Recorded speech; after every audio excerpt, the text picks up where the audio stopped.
Hello and welcome to today's edition of the Daf Yomi, Chapter Bekorot 58 Amud A. And just finishing off in the last Amud, the Gemara asked, what is different about these three times? Before Passover, Shavuot, and Sukkot, why are they chosen? Rav Tachum, son of Rav Chia, of the village of Akko, says, the reason is so that animals will be readily available to those sent to Jerusalem for the pilgrimage festival. The animals are tied shortly before each of the festivals so that their owners will refrain from selling or killing them until those times when they gather them together to set aside the animal tithe. As a result, there are plenty of non-sacred animals ready to be sold for food or offerings to those on their way to Jerusalem. And even though we learned in the Mishnah, until the time designated for gathering arrives, it is permitted to sell and slaughter the animals, which means that there is no obligation to keep the animals until those days, and there is no concern that the owners will sell the animals before tithing them. This is because a person prefers to perform a mitzvah with his money by separating the animal tithe and only afterwards sell or eat those animals. The Gemara asks, and why does the Tana call a time designated for gathering animal tithe goren, which literally means threshing floor? The Gemara explains that this is due to the fact that the arrival of this time renders the halachic state of the new animals like that of untied produce gathered on a threshing floor. These two cases are not identical in terms of halacha, as untied grain is prohibited only for consumption, while the prohibition against selling it is merely due to concern that the person might eat it.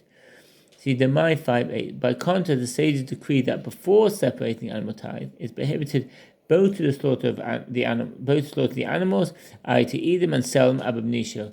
If an animal is slaughtered or sold before the separating animal tithe, it is not prohibited for consumption, whereas untied produce is prohibited for consumption even after the fact until it has been tied. As from the time that produce is gathered on the threshing floor, one becomes obligated to tithe it. Likewise, from this stage onward, it's prohibited to slaughter the new animals until they have been tied. The Mishnah states that according to Rabbi Akiva, the times for tithing animals are adjacent to Passover, Shavuot, and Sukkot. And the Gemara asks, and how much is the adjacent paras? What is that? So the footnote paras adjacent, paras. Some hold that its words related to the Greek pros, which has several meanings, including before and in consequence of. Rabbi Yossi, son of Rabbi Huda, explains that the term adjacent means not less than 15 days. And the Gemara asks, from where is this inferred? Rabbi Abahu said that the term paros means half. The Gemara inquires, half of what? The Gemara answers, half of the time during which one must learn the halacha of Passover, and this is like that which is taught in the Braita. One asks about and teaches the halacha of Passover for 30 days before Passover. What's the footnote? Sha'alim v'doshim b'hilchas Pesach.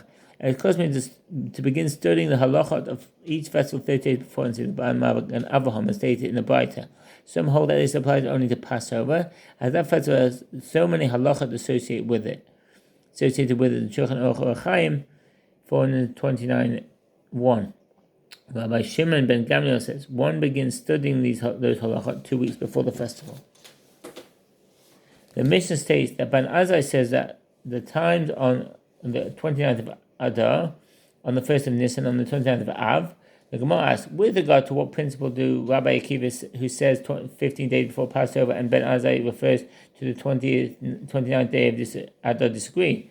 The Gemara answers that Rabbi Akiva holds that the month of Adar that immediately precedes Nisan is sometimes a full month of 30 days, and sometimes the effective month of only 29 days. Therefore, sometimes the 50th day before Passover occurs on the 30th of Adar, and sometimes it occurs on the 29th of Adar. Due to that reason, Rabbi Akiva does not fix the time by date, but simply states 15 days before Passover, and Ben Azai holds that the Adar that immediately precedes Nisan is always defective. The Adar preceding Nisan is always a defective month of 29 days, regardless of whether it is a regular year or leap year.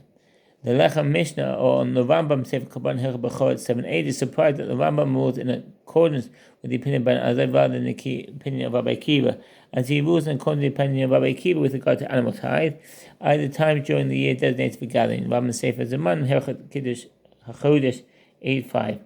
Therefore, he fixes the time in the calendar that the animals must be tithed, which is on the 29th of Adar.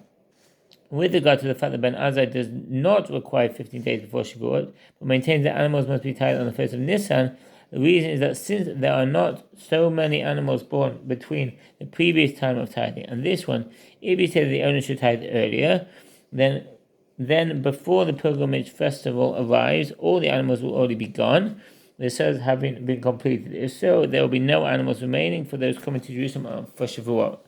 The Mishnah teaches that Ben Azai says that last gathering time is on the 29th of Av, rather than 15 days before Sukkot. The Gemara notes that Ben Azai conforms to a standard line of reasoning, as he said, the animals born in Elul are tied by themselves, because it is uncertain whether the new year for animal tithe begins on the 1st of Tishrei or the 1st of Elul. Consequently, he sets the time for animal tithe before the beginning of Elul to avoid the possibility of tithing animals born in one year with animals born in the next year. The Gemara challenges, but if so, then it will require that one tithe the animal on the 30th day of Av, which is the last day before Elul begins. The Gemara explains sometimes the month of Av is defective, i.e. has only 29 days, and therefore the 30th day after the start of Av is the 1st of Elul, and we are required to implement a distinction between the new animals born in Elul and the old animals born in Av, which is considered to be the previous year. The Mishnah teaches that Rabbi Elazar and Rabbi Shimon say that the times on the 1st of Nisan, on the 1st of Sivan, and on the 29th of Elul.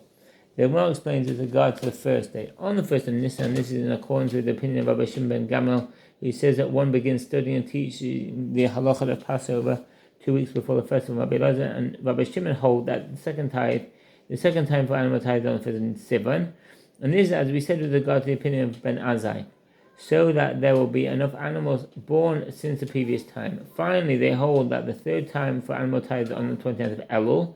Since Rabbi Elazar and Rabbi Shimon conform to the standard line of reasoning, as they say, on the 1st of Tishrei is a new year for animal tithe.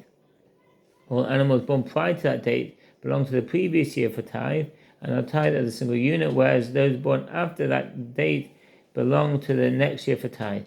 And therefore, the distinction drawn between the new animals and the old. The Mishnah teaches, and why did Rabbi Elazar and Rabbi Shimon say the 29th of Elul, and why did they not say the 1st of Tishrei? It's due to the fact that the 1st of Tishrei is the festival of Rosh Hashanah, and one cannot tithe on a festival. Consequently, they brought it earlier to the 29th of Elul. The Gemara raises a difficulty, but let the Mishnah derive from the fact that we require a distinction between the new animals born in Tishrei and the old animals born in Elul, which is considered to be the previous year.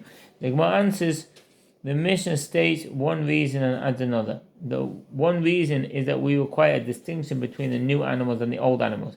Another reason is because it's a festival of Rosh Hashanah and one cannot tithe on a festival due to the sakreta, let's see it in Hebrew. If I can see that. Sakrasa, a lead-based red paint for marking every 10th animal, as explained in 58b, as will be explained in 58b, is prohibited to apply paint on a festival. The Mishnah teaches that Rabbi Meir says the beginning of the new year for animal tithe is on the 1st of Elul, but as I says, the animals born in Elul are tithed by themselves, due to the uncertainty as to whether the halacha is according to the opinion of Rabbi Meir or according to the opinion of Rabbi Elazar and Rabbi Shimon. The Gemara notes that it is taught in a brayta that Ben Azai said, since these rabbis, Rabbi Elazar and Rabbi Shimon, say this, that the 1st of Tishrei is the beginning of the new year for animal tithe, and those Rabbi Meir say that the 1st of Elul is the beginning of the new year for animal tithe, the animals born in Elul are tithed by themselves. The Gemara raises a difficulty, but let Ben Azai see whose opinion is more reasonable and decide accordingly. And if you would say that it is not possible for him to establish the reasoning, that is difficult, but it is taught in a brayta that Ben Azai says, all the sages of Israel appear to me to be as unimpressive in the intellect as garlic peel. So what does that mean? Ben Azai Omer Kol Chachma Yisrael Domin Alei B'Lipas Hashum. That's when Ben Azai described the relationship between himself and the other sage. Ben Azai described himself as being sharp as garlic, and one who is therefore able to dive into deep matters. Nevertheless, his brilliance is protected by the other sages, so that he does not become confused and err. Consequently, they are likened to the peel of the garlic, which protects it. The bolden eye of Rabbi Akiva is able to look at his own brilliance and does not need the other sage to protect him. In Yaakov, others explain that Ben Azai is referring to his ability to understand the depth and opinion of the sage and to separate the main ideas from the secondary, like one who separates the peel of the garlic from the garlic itself. Nevertheless, he is not able to penetrate the opinions of Rabbi Akiva, and that's in Aruch HaShalom, except this bold one eye of Rabbi Akiva.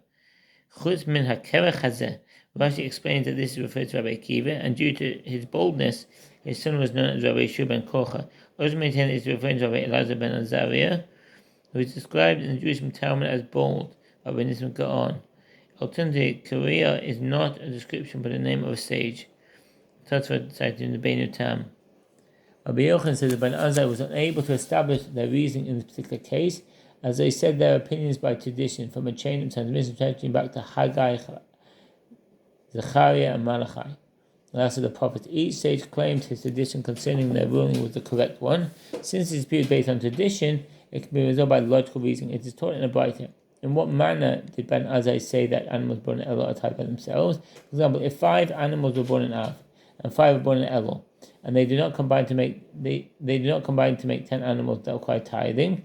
Likewise, if 5 are born in Elul and 5 in Tishrei, they do not combine. But if 5 are born in Tishrei and 5 are born in the following Av, they do combine. The Gemara asks, this is obvious. What is known to the ruling of the Braita?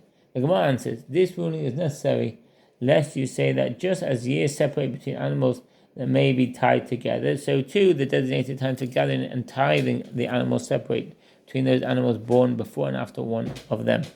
If so, animals born in Tishrei and those born in the following Av would not combine. Therefore, the Bible teaches that these designated times do not prevent animals born before or and after them from being tied together. This is as we learned in the Mishnah, if 5 were born before Rosh Hashanah and 5 after Rosh Hashanah, animals do not combine to be tithed. 5 were born before the time designated for gathering, and 5 at the time designated for gathering, those animals combine to be tithed. Rava says, according to the statement of Ben Azai, 5 animals that are born in Av, and 5 animals that are born in Elul, and 5 animals that are born in Tishrei, and gathers all of them in a pen to be tithed. That's the end of the Omer. Thank you for listening. All the best. Bye.